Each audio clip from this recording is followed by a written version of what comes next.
Every year, 10 crore people in India are pushed into poverty. 10 crore people.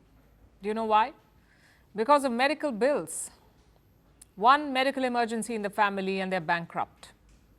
Tells you a lot about our healthcare system. We are a country of 1.4 billion people. We have a booming healthcare industry. In 2023, it was worth $372 billion. This year, it could cross $638 billion. That's the projection, $638 billion. Meanwhile, the costs are skyrocketing. For a lot of people, even basic medical procedures are becoming unaffordable. Like angioplasty, a minimally invasive heart procedure. In 2018, it cost between 1 and 1.15 lakh rupees. Now it is around 2 to 3 lakh rupees. Or kidney transplants, which cost 5 to 8 lakh rupees in 2018, but 10 to 15 lakh rupees now. All of this is because of medical inflation in India. In 2024, it hit 14%, which is the highest in Asia, 14% medical inflation. And the burden obviously falls on the people because standardized healthcare remains out of reach for many. 23% of Indians rely on loans just to afford treatment. There's debt, stress, and uncertainty. So what do people do? The obvious answer is health insurance. Yet 1 in 10 Indians are dropping out of health insurance. They're not renewing their insurance. Some are even downgrading, only paying half of the full premium, downgrading their policy. To understand why this is happening, let's also look at India's health insurance industry. It's worth over $15 billion. In 2021, it grew at a record rate of over 25%. The health insurance industry grew at 25%. And this happened for two reasons. One, because of the aftershocks of the pandemic, and two, because there was growing awareness in the middle class.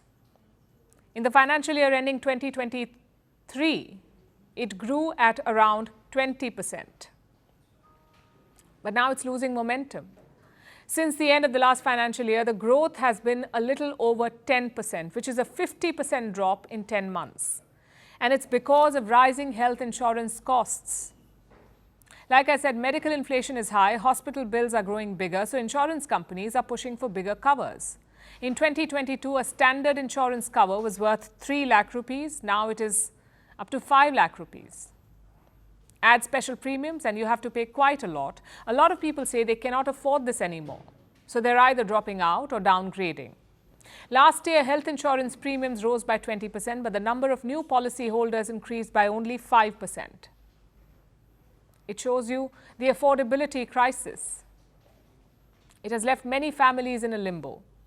The rich opt for expensive corporate insurance plans. The poor rely on government schemes, which leaves the vast middle class in between. They are too rich to qualify for state-run programs and too poor to afford robust private coverage. This middle class is one hospitalization away from debt. What's worse is that our population is aging. Yes, we have a massive youth population at the moment, but this equation is going to change over the years. In 2022, 10% of our population was above 60 years of age. By 2050, that will be more than 20%. So we'll have more old people. These people will need health care. So India will have to prepare for that scenario. How do we do that?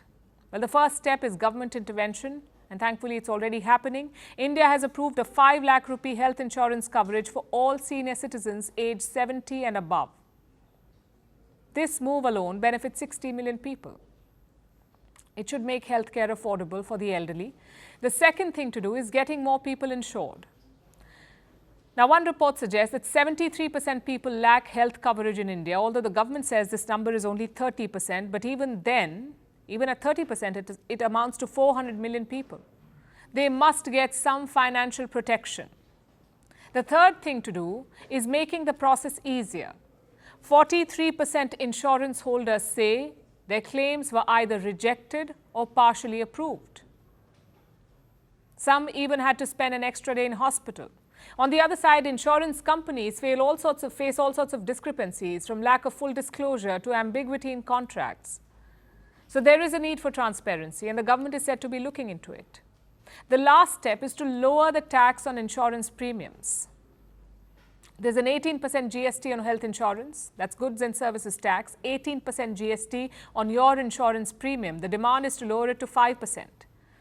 The government is reportedly considering this, but no decision has been taken yet. So right now, India is at a crossroads in its healthcare journey. The industry is growing, but so are the costs. What we need is for healthcare to become a right, not a privilege.